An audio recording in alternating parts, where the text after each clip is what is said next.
आपके लिए यूपी उत्तराखंड की आज दिन भर की खबरों का दस्तावेज लेकर हाजिर हूं मैं दीपा बाफिला।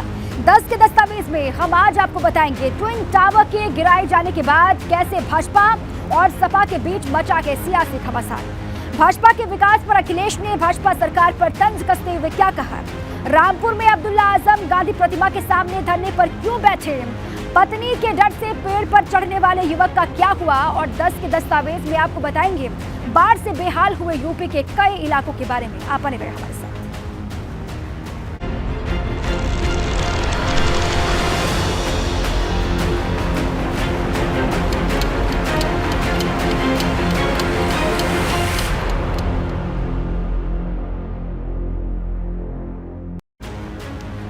बड़ी खबर है, ट्विन टावर तो गिर गया, लेकिन ट्विन टावर पर सपा और भाजपा के बीच घमासान लगातार जारी है। केशव प्रसाद मौर्य के बयान पर अखिलेश का पलटवार आया है। सुप्रीम कोर्ट की वजह से ट्विन टावर टूटा है, अखिलेश यादव ने कहा। भाजपा की सरकार ने ट्विन टावर नहीं तोड़े हैं, अखिलेश ने कहा। बड़ी खबर, ट्विन टावर पर सपा और भाजपा के बीच में महाभारत शुरू हो गई है। केशव प्रसाद मौर्य के बयान पर अखिलेश का पलटवार सामने आया है। अखिलेश यादव ने कहा है कि सुप्रीम कोर्ट के आदेश की वजह से ट्विन टावर टूटा, न कि भाजपा सरकार की वजह से ट्विन टावर टूटे हैं। सुनाते हैं आपको क्या कुछ कहा अखिलेश यादव ने।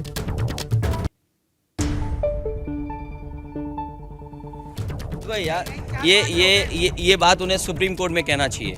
जो मंत्री या जो सरकार के लोग बोल रहे हैं उनको जाकर के सुप्रीम कोर्ट में कहना चाहिए। और सुप्रीम कोर्ट की वजह से ट्विन टावर टूटे हैं, ये कोई बीजेपी की सरकार ने ट्विन टावर नहीं तोड़े हैं। ये बीजेपी के लोगों को समझ में आना चाहिए। अखिलेश की बातें आपने सुन ली। दरअसल इससे पहले डिप्टी सीएम केशव प्रसाद मौर्य ने कहा कि अखिलेश सरकार के राज में ही भ्रष्टाचार की ये इमारत बने हैं, जिसे आज योगी सरकार ने तोड़ने का काम किया। अगर यह भ्रष्टाचार को रोकने के लिए उस समय के मुख्यमंत्री श्री अखिलेश यादव जी ने जिम्मेदारी समझी होती तो आज इतनी बड़ी इमारत को ढहाने की आवश्यकता नहीं पड़ती। ये भ्रष्टाचार सपा शासनकाल के समय हुआ था और ये इसका जवाब देना चाहिए उस समय के मुख्यमंत्री श्री अखिलेश यादव जी को, समाजवादी पार्टी को, कि इस तरह का भ्रष्टाचार उन्होंने क्यों होने दिया था, उससे उन्होंने क्या लाभ उठाया है। और आज जब हमारी सरकार है तो इस प्रकार से वो ढांचा। और वहीं डिप्टी सीएम केशव प्रसाद मौर्य के बयान पर समाजवादी पार्टी के और नेताओं ने भी पलटवार किया है। सुनवाते हैं आपको। तो ये ट्विन टावर गिराया गया है, इसको बनाने का आदेश भारतीय जनता पार्टी की जो बी टीम है बहुजन समाज पार्टी, उसकी सरकार में दिया गया था। और जो कंपनी इसका निर्माण कर रही थी उसने भारतीय जनता पार्टी को बड़ा चंदा देने का काम किया है। इसीलिए भारतीय जनता पार्टी ने लगातार 6 साल उसको बचाने का काम किया था। आज सुप्रीम कोर्ट के आदेश के बाद ट्विन टावर गिरा है। इसकी जांच होनी चाहिए कि इसमें कौन कौन लोग मुक्त हैं। मुझे लगता है केशव प्रसाद मौर्य जी सुबह उठते हैं, उनके ऊपर समाजवादी फोबिया हो गया है। वो समझ नहीं पाते कि आखिर बात क्या है। भाई ये ट्विन टावर बनाने की अनुमति बीएसपी सरकार में मिली थी, यही नहीं उनको पता है। और जब समाजवादी सरकार थी 26 अधिकारियों ऊपर हमने कार्रवाई की थी। ये बताइए कि आपकी 2017 से लेकर आज तक आपकी सरकार है, आपने उन अधिकारियों पे क्या कार्रवाई की? क्या उन अधिकारियों पे आपने चार्जशीट फाइल की? नहीं की, क्योंकि आपको करनी नहीं है। तो भारतीय जनता पार्टी खुद भ्रष्टाचार में डूबी पड़ी है, अधिकारियों से काम करवा रही है, तो अधिकारियों के ऊपर में कार्रवाई कैसे करेगी? ये है उत्तर प्रदेश में भारतीय जनता पार्टी सरकार का असली चेहरा। भाजपा पर सपा का चौतरफा हमला लगातार जारी है। सपा अध्यक्ष आज मथुरा के दौरे पर पहुंचे, जहां उन्होंने भाजपा सरकार पर एक के बाद एक कई वार किए। अखिलेश यादव ने कहा कि भाजपा विकास के नाम पर फ्री की रेवड़ियां बांट रही है। भाजपा का विकास पूरे देश में कहीं पर नहीं दिखता। इतना ही नहीं, अखिलेश यादव ने महंगाई और बेरोजगारी पर भी सरकार को जमकर घेरा। ये बीजेपी की पहली सरकार है जो विकास रोक करके जनता को बताती कि विकास कर रहे हैं। इनके अमृत महोत्सव के माध्यम से अमृत सरोवर बने हैं। 2 फावड़े मार दिए, अमृत महोत्सव बन गए या अमृत सरोवर बन गए। मुझे जो जानकारी मिली है और मैंने समय समय पर अखबारों से और माध्यम से देखा है, सरकार ने जो सुंदरीकरण के नाम पर तालाबों के साथ जो खिलवाड़ की है, पौराणिक जो महत्व है, जिन स्थानों को जिस तरीके से डेवलप होना चाहिए था, जो एस्थेटिक होनी चाहिए थी, जो हेरिटेज होनी चाहिए थी, उस सब को बिगाड़ दिया। पता नहीं कहाँ से आर्किटेक्ट ढूंढे इन्होंने कि कैसे किसी चीज़ को ख़राब किया जा सकता है। और कोई कल्पना कर सकता है कि धार्मिक स्थानों पर लूट हो जाए? 700 करोड़ से ज़्यादा का खर्च हुआ है और हो सकता है हज़ारों करोड़ खर्च हुआ हो। एक तो सरकार कहती है कि रेवड़ी नहीं बंटनी चाहिए, और ये जो विकास के नाम पर पैसा बहाया जा रहा है, क्या रेवड़ी विकास नहीं है? जो विकास आपका है उसका कोई विकास दिखता नहीं है। वो चीज़ को खराब करना क्या विकास है? आगे बढ़ते हैं। 27 अगस्त को सपा के प्रदर्शन को देखते हुए रामपुर में धारा 144 लागू कर दी गई और इसके विरोध में आज गांधी समाधि पर अब्दुल्ला आजम, आसिम रजा समेत सपा के तमाम बड़े नेताओं ने गांधी समाधि पर मौन प्रदर्शन किया। दरअसल आजम खान के खिलाफ 2 नए मुकदमे दर्ज किए जाने के विरोध में सपा ने रामपुर में 27 अगस्त को आंदोलन का ऐलान किया था, लेकिन प्रशासन ने आंदोलन के लिए परमिशन नहीं दी और इसी के विरोध में आज हाथ में तख्ती लेकर अब्दुल्ला आजम समेत कई बड़े नेता समाजवादी पार्टी के मौन प्रदर्शन करते हुए दिखाई दिए। 27 अगस्त से एक हफ्ते के लिए समाजवादी पार्टी ने एक शांतिपूर्ण धरने के लिए अम्बेडकर पार्क में परमिशन मांगी थी। परमिशन ना देते हुए धारा 144 लगा दी गई। हम सिर्फ इतना जानना चाहते हैं क्या लोग अपने संविधान के दिए गए अधिकार के अनुसार अपनी बात उठा सकते हैं या नहीं। हम ना तो कोई कानून तोड़ रहे, ना हम कोई प्रदर्शन कर रहे हैं, हम तो खड़े हैं यहाँ पर। तो खड़ा रहना तो कोई जुर्म नहीं है। और बात भाजपा की। यूपी भाजपा के नए बॉस बनने के बाद भूपेंद्र चौधरी कल पहली मर्तबा लखनऊ आने वाले हैं, जहां उनके स्वागत की जोरदार तैयारियां की गई हैं। भूपेंद्र चौधरी के स्वागत को लेकर चारबाग रेलवे स्टेशन से पार्टी कार्यालय तक भव्य इंतजाम किए गए हैं और सीएम योगी समेत पूरी सरकार उनका कल स्वागत करेगी। प्रदेश बीजेपी के नवनियुक्त अध्यक्ष भूपेंद्र चौधरी कल लखनऊ पहुंचेंगे और ऐसे में पार्टी के कार्यकर्ताओं ने, पार्टी के पदाधिकारियों ने उनके स्वागत की जोरदार तैयारी की हुई है। पार्टी कार्यालय के बिल्कुल ठीक जो ये विधानसभा है और उसके ठीक सामने की जो सड़क है, देखिए किस तरीके से इस पूरी सड़क पर होर्डिंग, बैनर लगाए गए हैं। स्वागत के बधाई देते हुए पार्टी के विधायक हों, पार्टी के पदाधिकारी हों, प्रवक्ता हों, कार्यकर्ता हों, हर किसी ने भूपेंद्र चौधरी के स्वागत के लिए यहाँ पर पोस्टर, बैनर, होर्डिंग लगाया हुआ है। और आप देखिए पूरी ये सड़क जो हजरतगंज तक जाती है, चारबाग रेलवे स्टेशन से लेके हजरतगंज तक ठीक यही स्थिति है। दोनों तरफ की सड़क जो है वो इसी तरह से बड़े बड़े होर्डिंग से, बैनर से पटी हुई है। हर कोई भूपेंद्र चौधरी को प्रदेश अध्यक्ष बनने पर बधाई दे रहा है। तमाम सारे पोस्टर, बैनर आपको यहाँ पार्टी कार्यालय के बिल्कुल ठीक सामने भी नज़र आ जाएंगे और शहर के जो प्रमुख चौराहे हैं वहाँ पर इसी तरीके से बैनर, होर्डिंग लगाए गए हैं। तैयारी उनके वेलकम की है। सोमवार को 12:30 बजे वो लखनऊ चारबाग रेलवे स्टेशन पहुँचेंगे और वहाँ से फिर उनका जो काफिला है वो यहीं पार्टी कार्यालय पहुँचेगा। पार्टी कार्यालय के भीतर की हम तस्वीर भी आपको दिखाएं किस तरह से यहाँ तैयारी की जा रही है। ये पूरा टेंट यहाँ पर लगाया जा रहा है, वाटरप्रूफ टेंट लगाया जा रहा है और क्योंकि मुख्य कार्यक्रम जो है वो यहीं होगा। आप देखिए मुख्यमंत्री भी मौजूद रहेंगे, दोनों उप मुख्यमंत्री भी मौजूद रहेंगे, स्वतंत्र देव सिंह मौजूद रहेंगे, पार्टी के तमाम कार्यकर्ता, पदाधिकारी मौजूद रहेंगे। कैमरा जितिन के साथ अनुभव शुक्ला, एपी लखनऊ।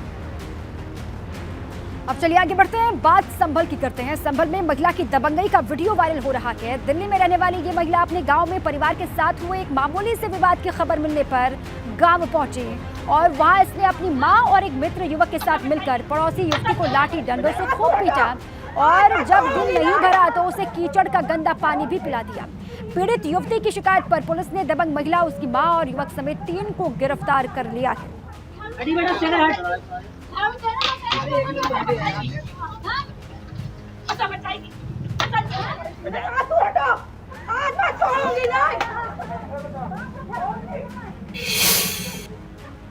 थाना बनियाखेत क्षेत्र में 2 महिलाएं एक महिला को मारती हुई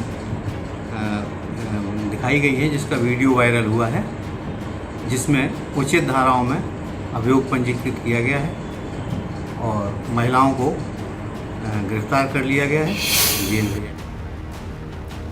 खबर गाजियाबाद से है। गाजियाबाद में आज थाना लिंक रोड के इंडस्ट्रियल एरिया की एक फैक्ट्री में अचानक से भीषण आग लगी और देखते ही देखते आग ने विकराल रूप धारण कर लिया। फायर ब्रिगेड ने कई गाड़ियों की मौजूदगी फायर ब्रिगेड की वहां पर थी और कड़ी मशक्कत के बाद आग पर काबू पा लिया। फैक्ट्री में लगी भीषण आग से लाखों का माल खाक हो गया है, लाखों रुपए का नुकसान हुआ है, ये कहा जा रहा है।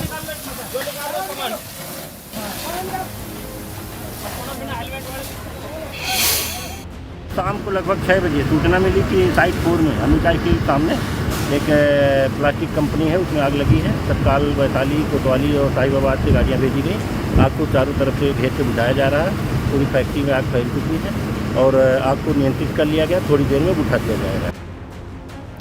खबर गोंडा से, जहां मनकापुर पुलिस ने बड़ी कार्रवाई करते हुए भारी मात्रा में विस्फोटक पदार्थ कर 3 पदार्थ को बरामद किया गया और 3 आरोपियों को भी गिरफ्तार कर लिया है। पुलिस जांच कर रही है और ये जांच के दौरान पता चला कि इनके पास ना ही विस्फोटक पदार्थ बेचने का कोई लाइसेंस था और मनकापुर पुलिस अब इनसे पूछताछ कर रही है। मुखबिर से सूचना मिली थी पुलिस को, भारी मात्रा में विस्फोटक पदार्थ रखा हुआ है इनके पास, जिस पर पुलिस ने कार्रवाई करते हुए 3 लोगों को गिरफ्तार कर लिया है। अपराध व अपराधियों के विरुद्ध सघन रूप से अभियान चलाया जा रहा था। इसमें जनपद गोंडा के मनकापुर थाने की पुलिस द्वारा 3 ऐसे अभियुक्तों को गिरफ्तार किया गया है जिनके पास से अवैध विस्फोटक सामग्री बरामद की गई है। तीनों अभियुक्त जो कि गिरफ्तार किए गए हैं उनके पास अवैध विस्फोटक सामग्री भंडारण का कोई लाइसेंस नहीं था तथा इनके द्वारा अवैध रूप से सुतरी बम का निर्माण भी किया जा रहा था। तीनों अभियुक्तों के विरुद्ध सुसंगत धाराओं में अभियोग पंजीकृत करके उन्हें जेल भेजा जा रहा है। आगरा पुलिस ने लोन के फ्रॉड कंपनी का पर्दाफाश किया। ये लोग आईसीआईसीआई बैंक कर्मी बनकर लोगों को ठगी का शिकार बनाते थे। पुलिस ने 4 आरोपियों को गिरफ्तार कर लिया है। फिलहाल जेल इनको भेज दिया गया। शातिर अपराधी कैंसिल चेक पर मैजिक पेन का साइन करते थे और चारों शातिर आरोपी दिल्ली एनसीआर के ही रहने वाले हैं। शातिर अपराधी पहले भी जेल जा चुके हैं, ऐसी खबर है। पुलिस ने इनके पास से 6 लाख रुपए नकद बरामद किए।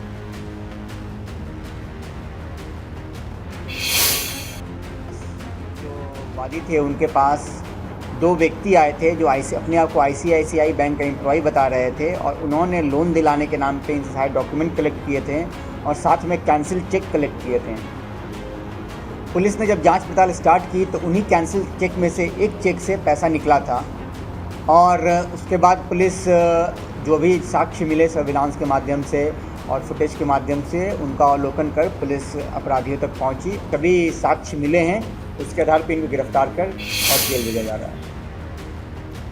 वहीं अयोध्या पुलिस ने अब तक की सबसे बड़ी चोरी का खुलासा किया है। 2.5 किलो सोने की नाक कील के चोरी के मामले में अयोध्या पुलिस को बड़ी सफलता मिली है। मामले में पुलिस ने पंजाब के रहने वाले 3 अभियुक्तों को गिरफ्तार किया। इनके पास से 758 ग्राम सोने की कील और 1,44,000 रुपए नकद बरामद हुए हैं। 2.5 किलो सोने की कील की कीमत सराफा बाजार में लगभग 1 करोड़ 12 लाख रुपए बताई जा रही है। वहीं पुलिस में 758 ग्राम सोने की कीमत लगभग 34 लाख रुपए बरामद किए हैं। चोरी की घटना घटित हुई थी जिसमें लगभग 2.5 किलो सोने की नाक की कील को चोरी किया गया था। इस घटना को चैलेंज मानते हुए वरिष्ठ पुलिस अधीक्षक महोदय द्वारा क्षेत्राधिकारी नगर, इंस्पेक्टर कोतवाली और स्वाट टीम के एक संयुक्त टीम का गठन किया गया था। इन लोगों के द्वारा इस घटना को वर्कआउट किया गया है। इसमें शामिल 3 अभियुक्तों को आज गिरफ्तार किया गया है और इनके कब्जे से लगभग 1,44,000 रुपये बरामद किए गए हैं। साथ ही साथ जो सोने का सामान था उसको भी बरामद किया है। लगभग 750 ग्राम सोने की नाक की कील बरामद की गई हैं। इस घटना में अभी और भी लिंकेज होने की संभावना है, जिसके दृष्टिगत हमारी टीम काम कर रही है। मऊ के बसारतपुर गांव में पत्नी के साथ हुए विवाद के बाद 1 महीने से ताड़ के पेड़ पर चढ़े शख्स को आज पुलिस प्रशासन ने स्थानीय लोगों की मदद से सकुशल नीचे उतार लिया है। पीड़ित का आरोप था कि पत्नी से उसकी पिटाई कर दी थी पत्नी ने, और जिसके बाद से ही वो पेड़ पर घर बनाकर बैठा हुआ था, वहीं पर वो रह रहा था।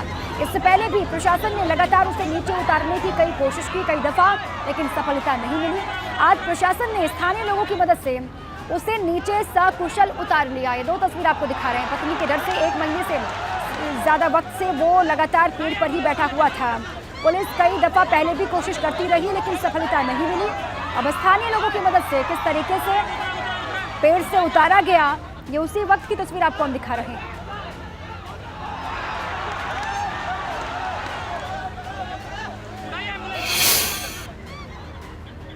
मार के डरा हम पेड़ पर छोड़ रहे। कितना दिन चढ़ल? 15 दिन, लगभग 1 महीना। आज कैसे उतरल? लग्गी से खोद के गिराव लो। प्रदेश सरकार के मंत्री राकेश सचान ने आज बाढ़ क्षेत्र का निरीक्षण किया। सिकंदरा तहसील से लेकर के भोगनीपुर तहसील तक यमुना पट्टी के किनारे बसे गांव बाढ़ से जल समाधि ले चुके हैं। मंत्री ने बाढ़ प्रभावित क्षेत्रों का नाव पर बैठ करके निरीक्षण किया और राकेश सचान ने कहा कि बाढ़ प्रभावित लोगों को सुरक्षित जगहों पर लगातार पहुंचाया जा रहा है।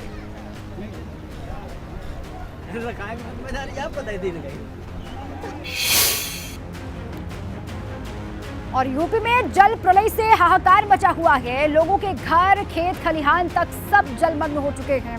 नदी किनारे इलाकों में बाढ़ से विनाश बढ़ता जा रहा है और लोग सिर्फ मदद की उम्मीद में बैठे हुए हैं।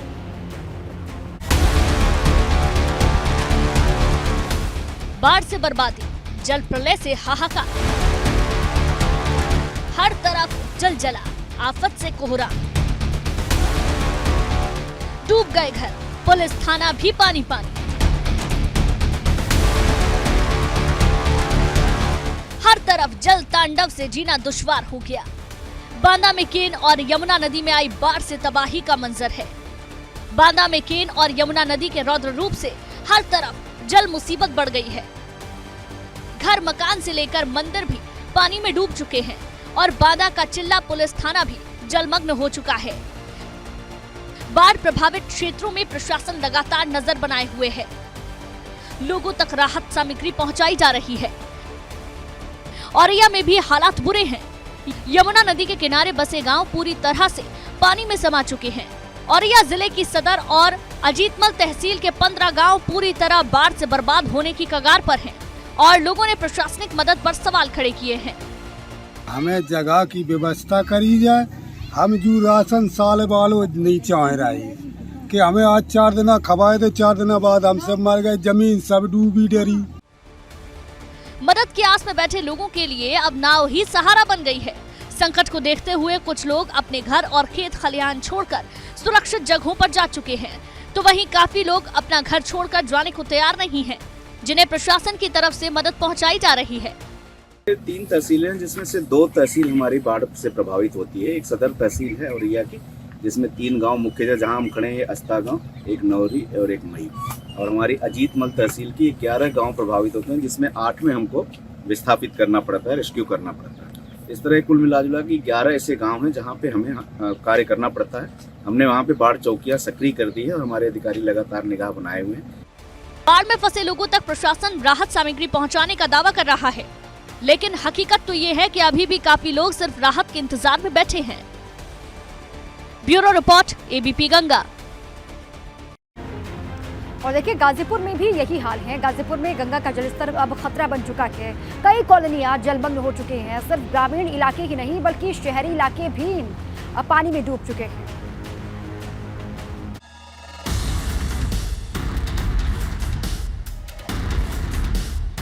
जल प्रलय से संकट, खतरे में पड़ी जान। सड़कें बनी तालाब, डूब गए घर मकान, पानी पानी हुए स्कूल, कैसे होगी पढ़ाई। शहर हो या गांव, सबकी जान पर बनाई। ये हाल कासगंज जिले का है, जहां ना तो गांव में राहत है, ना ही शहरी इलाकों में सुकून। इन 2 तस्वीरों में आप कासगंज में आई तबाही का अंदाजा लगा सकते हैं, जहां ग्रामीण क्षेत्रों में लोगों की आशाएं डूब गए हैं, सड़कें तालाब बन चुकी हैं और लोगों का जीना दुश्वार हो गया है। तो वहीं शहरी इलाकों में बड़ी बड़ी इमारत भी पानी पानी हो चुकी है। पूरी तरह से बंद है। ये है कि दूसरे फ्लोर पे शिफ्ट करा करके शैक्षणिक कार्य को रोका नहीं जा रहा है, परंतु परेशानियां तो हैं और ये परेशानियां हमेशा बनी रहती हैं जब गंगा जी का विकराल रूप देखने को मिलता है। दरअसल कासगंज में गंगा का जलस्तर तेजी से बढ़ रहा है। 2 सेंटीमीटर प्रति घंटे की रफ्तार से बढ़ रहे गंगा के जलस्तर ने लोगों की मुसीबत बढ़ा दी है। हालांकि यहाँ प्रशासन पुख्ता इंतजामों का दावा तो जरूर कर रहा है, लेकिन खतरा ये है कि अगर अब और पानी डैम से छोड़ा गया तो हालात भयावह हो सकते हैं। Bureau report, ABP Ganga. और इसी रिपोर्ट के साथ ही 10 का दस्तावेज में आज के लिए बस इतना ही। खबरें लगातार जारी हैं, आप देखते रहिए एबीपी गंगा। नमस्कार।